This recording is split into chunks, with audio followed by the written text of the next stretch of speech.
Next है states of matter, कि मतलब जो मैटर है वो कितनी स्टेट्स में अवेलेबल हो सकता है, मतलब जो पदार्थ है वो कितनी अवस्थाओं में हो सकता है। तो आप अगर अपने चारों तरफ देखेंगे तो आपको बहुत सारे ऑब्जेक्ट्स दिखेंगे जो कि मैटर के बने होंगे, ठीक है। और जो मैटर है वो पार्टिकल से बना होता है। तो बेसिकली जो पार्टिकल की अरेंजमेंट होती है उसके बेसिस के ऊपर जो मैटर है वो 3 स्टेट्स में अवेलेबल होता है, ठीक है। कौन कौन सी स्टेट्स होती है? सॉलिड, लिक्विड और गैसियस स्टेट। तो ये किसके ऊपर डिपेंड करता है? ये डिपेंड करता है पार्टिकल्स की अरेंजमेंट के ऊपर। अब इसको ध्यान से समझना कि जो सॉलिड होते हैं उनमें जो पार्टिकल्स होते हैं वो बहुत क्लोजली पैक्ड रहते हैं, उनके बीच में गैप नहीं होता है, एक दूसरे के साथ वो प्रॉपर अटैच्ड होते हैं। तो इस तरह से अगर पार्टिकल की अरेंजमेंट होती है तो उसको बोलते हैं हम सॉलिड, ठीक है। और अगर पार्टिकल्स के बीच में थोड़ा सा गैप रहता है, पार्टिकल्स के बीच में थोड़ा सा गैप रहता है, तो इस सिचुएशन में जो मैटर फॉर्म होता है उसको बोला जाता है लिक्विड। और अगर पार्टिकल्स के बीच में बहुत ज़्यादा गैप है, पार्टिकल्स के बीच में बहुत ज़्यादा गैप है, तो इस टाइम इस सिचुएशन में जो पार्टिकल्स हैं उनको बोला जाता है गैसियस, ठीक है। तो पार्टिकल्स की अरेंजमेंट के ऊपर जो मैटर है वो 3 स्टेट्स में अवेलेबल हो सकता है, सॉलिड, लिक्विड और गैसियस फॉर्म में, ठीक है। तो फर्स्ट स्टेट आती है सॉलिड स्टेट, ठीक है। तो सॉलिड स्टेट में जैसा मैंने बताया था कि इसमें जो पार्टिकल्स होते हैं बहुत क्लोजली पैक्ड रहते हैं, जिनके बीच में गैप मतलब ना के बराबर होता है, ठीक है। तो इसके लिए एक एक्टिविटी है, ठीक है। इसमें एक्टिविटी में क्या बोला है कि आपने एक पेन लेना है, एक पेन लेना है, एक बुक लेनी है, एक सुई लेनी है और एक वुडन स्टिक लेनी है, मतलब एक लकड़ी से बनी हुई आपने स्टिक लेनी है। और इनको एक शीट पे रखना है, एक शीट पे रख दिया। और शीट पे रखने के बाद आपने क्या करना है, पेंसिल की मदद से उनको मार्क करना है, ठीक है। जैसे एक हमारे पास बुक है, तो बुक की बाउंड्री को आपने इस तरह से ड्रॉ करना है, ठीक है। बुक को रख के तो पेंसिल की मदद से अपने साइड में उसकी बाउंड्री को ड्रॉ करना है, ठीक है। तो उसके बाद इससे एक चीज़ क्लियर हो जाती है, ठीक है, कि जो सॉलिड्स होते हैं, ठीक है, उनकी एक डेफिनेट शेप होती है, ठीक है। मतलब ऐसा नहीं हुआ कि मैंने हाथ में पकड़ी है तो बुक की शेप रेक्टेंगल होगी, और अगर मैंने उसको टेबल पे रख दिया तो बुक की शेप जो होगी वो ट्रायंगुलर हो जाएगी। तो मतलब सॉलिड्स होते हैं उनकी जो शेप होती है वो कांस्टेंट रहती है। जैसे पेन है, मैंने पेन को पकड़ा है तो मतलब सिलिंड्रिकल है, अगर मैंने उसको टेबल पे रख दिया तो भी सिलिंड्रिकल ही रहेगा, ठीक है। तो मतलब उनकी जो शेप होती है वो डेफिनेट होती है, और उनका जो वॉल्यूम होता है वो भी फिक्स्ड रहता है। ऐसा नहीं कि मैंने बुक हाथ में पकड़ी तब उसका वॉल्यूम कुछ और था और जब मैंने टेबल पे रखा तो उसका वॉल्यूम बढ़ गया या कम हो गया। जो उसका वॉल्यूम है वो उतना ही रहेगा चाहे उसको कहीं भी रख दिया जाए। तो नेक्स्ट आता है कि जो सॉलिड होता है उनमें एक और टेंडेंसी होती है, मतलब जब भी हम किसी सॉलिड के ऊपर फोर्स लगाते हैं तो उसके अंदर ये क्षमता होती है कि वो अपनी जो शेप है उसको मेंटेन करके रख सकता है। अगर मान लो कोई बुक के ऊपर फोर्स लगा रहा है, ठीक है, तो बुक के अंदर इतनी क्षमता है कि वो अपनी रेक्टेंगुलर शेप को मेंटेन करके रख सकती है, ठीक है। अगर हम ज़्यादा ही फोर्स लगा देते हैं तो जो भी सॉलिड होगा वो ब्रेक हो जाएगा, टूट जाएगा, ठीक है। पर उनकी शेप को चेंज करना एक तरह से ना के बराबर होता है, बहुत मुश्किल होता है उनकी शेप को चेंज करना। जब भी हम शेप चेंज करने को जाएंगे तो जो सॉलिड होगा वो टूट जाएगा पर उसकी शेप चेंज नहीं होगी। तो इसीलिए जो सॉलिड्स होते हैं वो रिजिड होते हैं, ठीक है। फिर नेक्स्ट आता है कि हमने एक रबर बैंड लिया, ठीक है, और उसको हमने स्ट्रेच किया तो रबर बैंड की शेप तो चेंज हो गई, ठीक है। तो क्या वो सॉलिड है या नहीं? अभी ऊपर हमने पढ़ा कि जो सॉलिड्स होते हैं उनकी शेप चेंज नहीं हो पाती है, अगर हम शेप चेंज करने की कोशिश करते हैं तो जो सॉलिड होता है वो टूट जाता है। तो क्या जो रबर बैंड है वो सॉलिड है या नहीं? अब इसका आंसर है कि जो रबर बैंड है वो सॉलिड है। पर ऐसा क्यों और किस वजह से? अब देखो क्या होता है कि जो रबर बैंड होता है जब हम उसको फोर्स लगाते हैं, ठीक है, तो अपनी जो शेप है वो चेंज कर देता है, ठीक है। पर जैसे ही हम फोर्स को हटाते हैं तो वो अपनी ओरिजिनल पोजीशन पे वापस आ जाता है, ठीक है। फोर्स हमने लगाई, उसकी शेप चेंज हुई, हमने फोर्स हटाई तो अपनी पुरानी शेप पे वो वापस आ गया, ठीक है। और अगर हम ज़्यादा ही फोर्स लगाते हैं तो जो रबर बैंड होता है वो स्ट्रेच होने के बजाय वो टूट जाता है, जो कि एक सॉलिड की प्रॉपर्टी है कि शेप चेंज नहीं होगी पर वो टूट जाएगा। तो इसीलिए जो रबर बैंड है वो एक सॉलिड है। फिर नेक्स्ट आता है कि जो नमक और जो चीनी होती है, ठीक है, जब हम क्या करते हैं, मान लो हमने चीनी ले ली और चीनी को जब हम एक जार से दूसरे जार में डालते हैं तो हम ये देखते हैं कि जो शेप है वो चेंज हो जाती है। तो क्या वो भी सॉलिड है या नहीं? मतलब हमने पढ़ा कि जो सॉलिड है वो अपनी शेप चेंज नहीं कर पाता है, पर जैसे ही हम जो शुगर है उसको एक कंटेनर से दूसरे कंटेनर में डालते हैं जिसकी शेप अलग अलग है, तो वो शेप उसकी शेप ले लेता है, मतलब उसकी शेप चेंज हो जाती है। तो क्या वो सॉलिड है या नहीं? तो इसका आंसर ये है कि हम क्या करते हैं, बहुत सारे शुगर के पार्टिकल्स को लेते हैं। अगर आप शुगर के एक पार्टिकल को लोगे जो कि क्रिस्टल शेप का होता है, ठीक है, तो आप चाहे उसको जिस मर्जी शेप के कंटेनर में रख दो, वो क्रिस्टल की फॉर्म में ही रहेगा। ठीक है, तो एक्चुअली क्या होता है कि बहुत सारे जो क्रिस्टल्स होते हैं शुगर के, वो एक्चुअली क्या करते हैं, कंटेनर की शेप लेते हैं। बट जो एक क्रिस्टल है, ठीक है, जो शुगर का एक पार्टिकल हम उसको सॉलिड मानते हैं, तो वो क्या करता है, उसको जहाँ मर्जी जिस कंटेनर में रख दिया जाए वो क्रिस्टल की फॉर्म में ही रहता है। तो इसीलिए जो शुगर या सॉल्ट है वो भी सॉलिड है। फिर नेक्स्ट आता है स्पॉन्ज। ठीक है, हमने ये पढ़ा कि जो सॉलिड है वो कंप्रेस नहीं हो पाते हैं। ठीक है, जो सॉलिड है हमको कंप्रेस करने की कोशिश करते हैं पर वो कंप्रेस नहीं हो पाते हैं। पर जो स्पॉन्ज है, ठीक है, वो तो कंप्रेस हो जाता है जब हम उसको फोर्स लगाते हैं। तो ऐसा क्यों होता है? फिर भी हम स्पॉन्ज को सॉलिड में ही मानते हैं। ठीक है, और जो स्पॉन्ज है वो कंप्रेस हो जाता है, तो ऐसा क्यों? अब ऐसा इसलिए होता है कि जो स्पॉन्ज होता है, ठीक है, उसके बीच में क्या होता है कि कुछ होल्स होते हैं जिसमें हवा भर जाती है। ठीक है, जैसे ही हम उसको प्रेस करते हैं तो उसके अंदर जो हवा होती है वो बाहर निकल जाती है। ठीक है, और जैसे ही हम फोर्स हटाते हैं तो वो अपनी ओरिजिनल पोजीशन में वापस आ जाता है। ठीक है, तो इसीलिए हम क्या कर सकते हैं, इसको सॉलिड मान के चलते हैं। नेक्स्ट आता है लिक्विड स्टेट। अब देखो लिक्विड स्टेट, ये आपने छोटी क्लासेस में भी पढ़ा होगा कि जो लिक्विड होते हैं उनका कोई फिक्स्ड शेप नहीं होती है। जैसे पानी है, उसकी कोई शेप नहीं होती है। जिस कंटेनर में हम उसको डालते हैं पानी उसकी शेप को ले लेता है, पर उनका जो वॉल्यूम है वो फिक्स रहता है। अब इसका एग्जांपल है, मान लो हमारे पास एक 100 ml का बीकर है।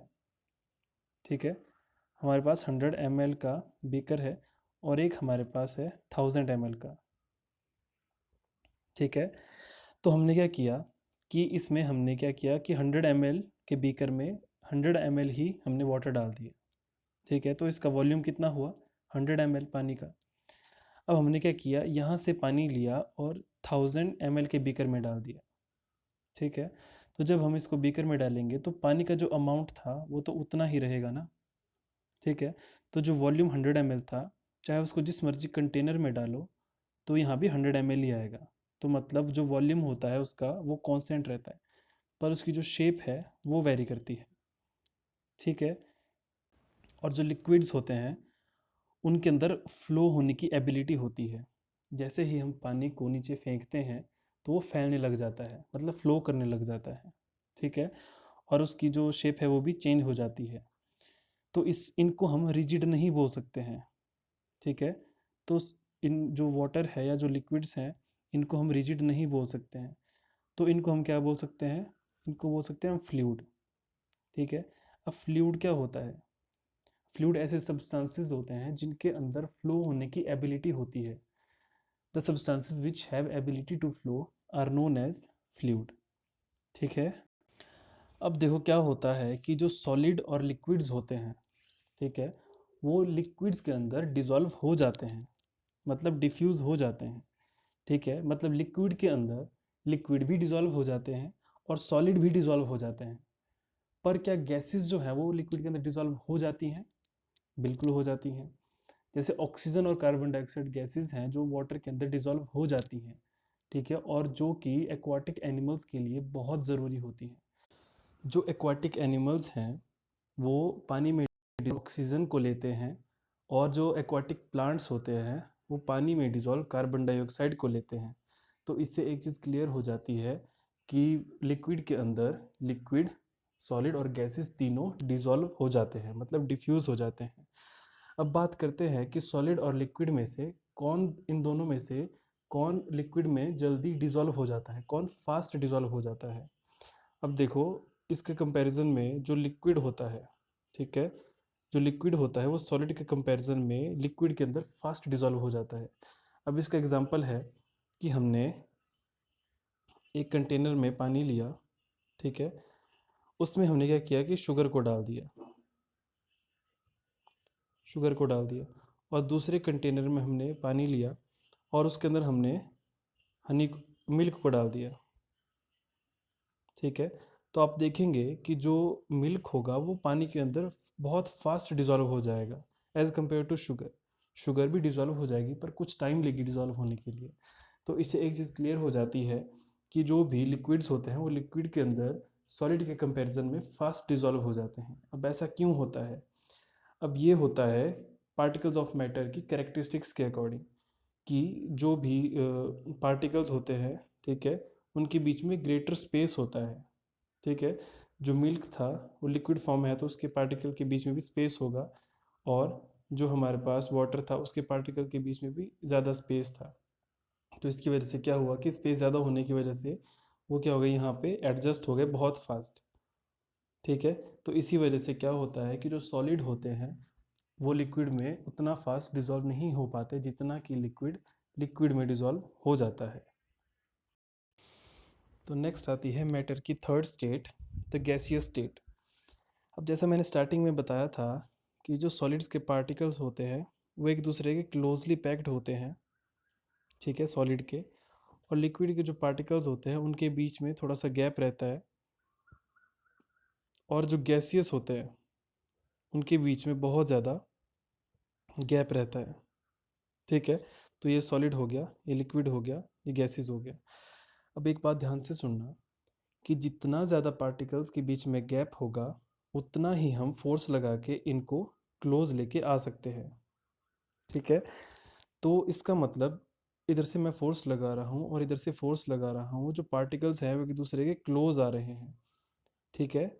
इसी को हम बोलते हैं कंप्रेसिबिलिटी, कंप्रेस करना, दबाना। अब देखो जितना गैप होगा उतना ज़्यादा ये क्लोज आ सकते हैं, अब इनके सॉलिड के बीच में गैप है ही नहीं, ठीक है, तो ये एक दूसरे के क्लोज और कितने आएंगे। तो मतलब ये बहुत कम कंप्रेस हो सकते हैं, ये थोड़े से ज़्यादा हो सकते हैं, और सबसे ज़्यादा जो कंप्रेस होता है वो होती है गैसियस स्टेट। गैसियस स्टेट में अगर मैटर है तो वो सबसे ज़्यादा कंप्रेस हो सकता है, ठीक है। तो ये है कि जो गैसेस होते हैं वो हाईली कंप्रेसिबल होते हैं as compare to solid and liquids. जैसे कि जो एलपीजी होती है, लिक्विफाइड पेट्रोलियम गैस, ये हमें सिलेंडर के अंदर मिलती है, ठीक है। और जो ऑक्सीजन सिलेंडर सप्लाई किए जाते हैं हॉस्पिटल्स में, और जो कि हमारे पास सीएनजी होते हैं जो व्हीकल्स में यूज़ किए जाते हैं, कंप्रेस नेचुरल गैस, अब इनको हम क्या कर सकते हैं कि सिलेंडर्स में भर सकते हैं, क्योंकि ये हाई कंप्रेसिबल हैं। इसकी वजह से लार्ज वॉल्यूम, बहुत ज़्यादा अमाउंट में जो गैस है उसको एक छोटे से सिलेंडर में आसानी से ट्रांसपोर्ट किया जा सकता है एक जगह से दूसरी जगह पर। अब देखो क्या होता है कि किचन में जो भी खाना बन रहा होता है, ठीक है, तो और हम किचन से दूर भी हैं तब भी हमें क्या होता है कि जो खाना पक रहा होता है उसकी स्मेल हमें बहुत दूर तक आ जाती है, ठीक है, हम बहुत दूर से भी उसको स्मेल कर लेते हैं, ठीक है। ऐसा क्यों हो पाता है? क्योंकि जो भी फूड होता है, ठीक है, उसकी जो पार्टिकल्स होते हैं, जो उसकी स्मेल निकलती है, ठीक है, वो एयर के पार्टिकल के साथ मिक्स हो जाती है, डिफ्यूज़ हो जाती है, ठीक है। और टेम्परेचर तो उसके पास होता है, तो जैसे टेम्परेचर बढ़ता है तो पार्टिकल भी बहुत फास्ट मूव करने लग जाते हैं, क्योंकि उनके अंदर की जो काइनेटिक एनर्जी है वो बढ़ने लग जाती है। तो इससे एक प्रॉपर्टी शो होती है कि जो भी गैसेस होती हैं, ठीक है, वो गैसेस के अंदर बहुत ही जल्दी जो है वो डिफ्यूज़ हो जाती हैं, क्योंकि जैसा एक गैस में बहुत ज़्यादा स्पेस होगा और दूसरी गैस में बहुत ज़्यादा स्पेस होगा, ठीक है, और बहुत फास्ट मूव कर रहे होंगे, तो इतना ज़्यादा गैप होने की वजह से एक दूसरे के अंदर ये बड़ी आसानी से जल्दी डिफ्यूज़ हो जाती हैं। अब गैसी स्टेट में क्या होता है कि जो पार्टिकल्स होते हैं वो बहुत ज़्यादा फास्ट मूव करते हैं हर किसी डायरेक्शन में। मतलब जो पार्टिकल्स होंगे वो किसी पर्टिकुलर डायरेक्शन में मूव नहीं करेंगे, मतलब वो हर किसी डायरेक्शन में बहुत फास्ट मूव करते हैं। इसकी वजह से क्या होता है कि वो आपस में टकरा जाते हैं। जैसे कि ये कंटेनर है, से अगर इसमें एयर के पार्टिकल्स हैं, ठीक है, तो क्या होगा, ये पार्टिकल किसी भी डायरेक्शन में मूव कर सकते हैं, ठीक है, जिसकी वजह से क्या होता है कि ये पार्टिकल आपस में ही टकराते हैं, और साथ ही साथ ये जो वॉल होती है कंटेनर की उसके साथ भी टकराते हैं। तो इसका मतलब ये है कि जो भी पार्टिकल्स होते हैं गैसेस के, वो जो कंटेनर होता है उसकी दीवार के ऊपर प्रेशर अप्लाई करते हैं। हमने क्या पढ़ा था कि प्रेशर होता है फोर्स अपॉन एरिया। तो जो कंटेनर होगा उसकी कुछ उसका कुछ एरिया होगा, ठीक है, और पार्टिकल्स उसके ऊपर फोर्स लगा रहे हैं, तो हम बोल सकते हैं कि जो पार्टिकल्स हैं वो कंटेनर की वॉल के ऊपर प्रेशर अप्लाई कर रहे हैं।